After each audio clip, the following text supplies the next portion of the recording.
So itong video na to is for demonstration kung paano gamitin si Mighty's CoinTab at Mighty's Verifier. So ngayon, click lang natin yung Mighty's Verifier para ma-download, no? Click lang natin yan. So, sundin nyo lang tong kung anong nasa video, no? So, download anyway lang natin. Pagkatapos, click natin yung open, tapos install. So, click lang natin install, guys, no?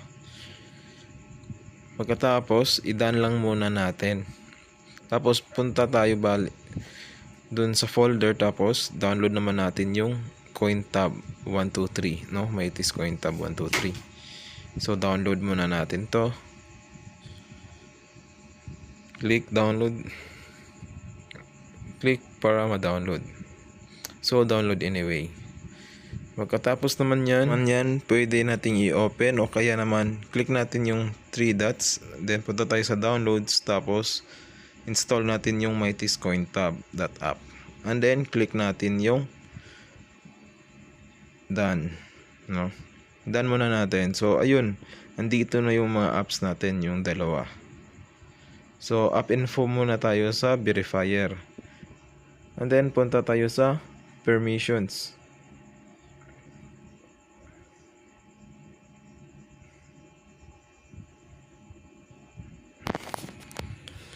Pagkatapos, i-allow lang natin yung photos and videos, no?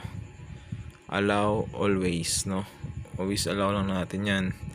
And then, tapos nyan, exit na tayo. So, ngayon, sa Mighty's CoinTab naman tayo mag-modify, no?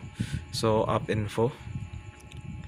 Pagkatapos ng app info, punta tayo sa sa ibaba. Punta tayo sa ibaba.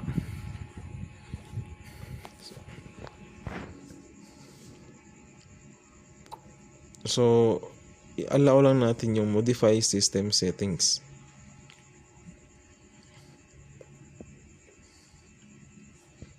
Click lang natin yung on. Pagkatapos naman, try nating display over other apps. Kaso, hindi pa yan pwede dahil need pa natin i-allow yung restricted. So, back muna tayo. As you can see, meron yang 3 dots sa itaas. Top right corner. Allow restricted settings lang natin. So, pagkatapos, pwede na nating i-allow yung display over other apps. So, click lang natin. So, pagkatapos dyan, punta naman tayo sa permissions. So, click natin yung permissions. Allow lang natin yan lahat. Yung files, allow lang natin. Yung music, allow lang natin, no? Yung notification, i-allow din natin, no? So, ganun lang. Ganyan lang kadali, no? So, dapat masunod yun na yun. Dapat masunod yung video na to, no? So, punta muna tayo sa settings. Type natin accessibility.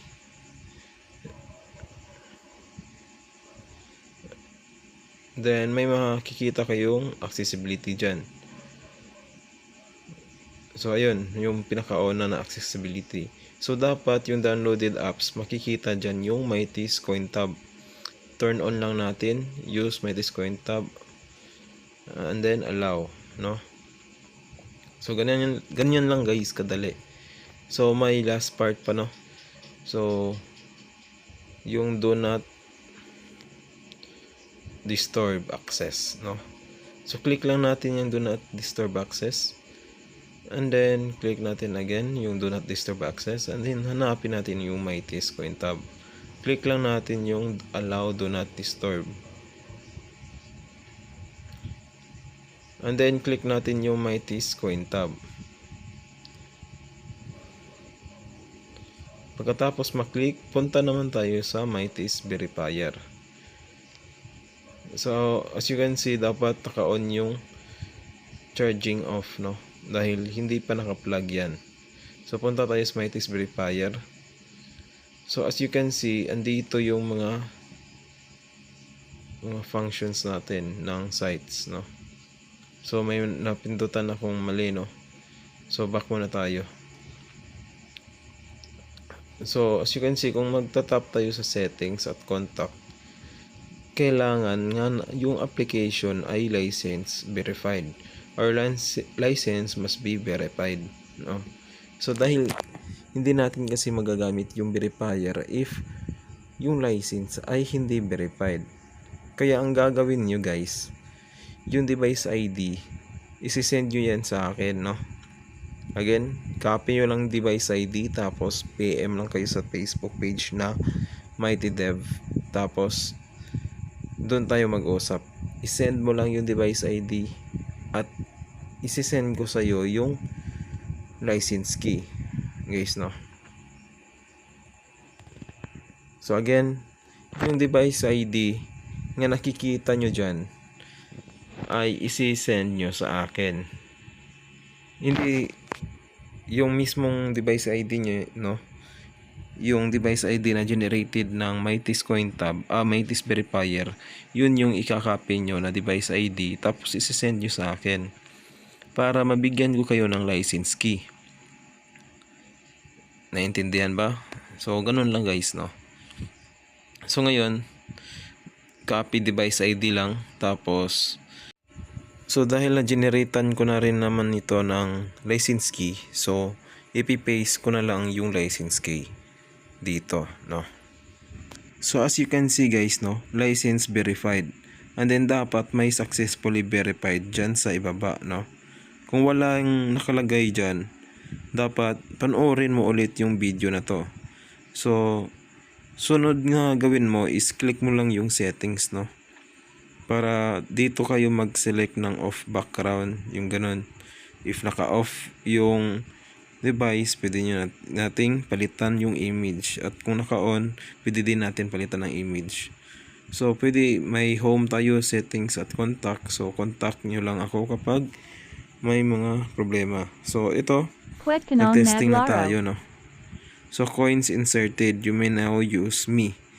Bakit ganyan ang lumabas? Ganyan ang lumabas guys dahil naka-plug na yung USB charger natin. Tapos nung tinanggal ko, insert coins to operate. So it means working na yung Mighty's Verifier at Mighty's CoinTab natin. So see you sa pinabagong video guys, no? So stay tuned at salamat sa pag-avail ng license. So, yun lang. Bye-bye.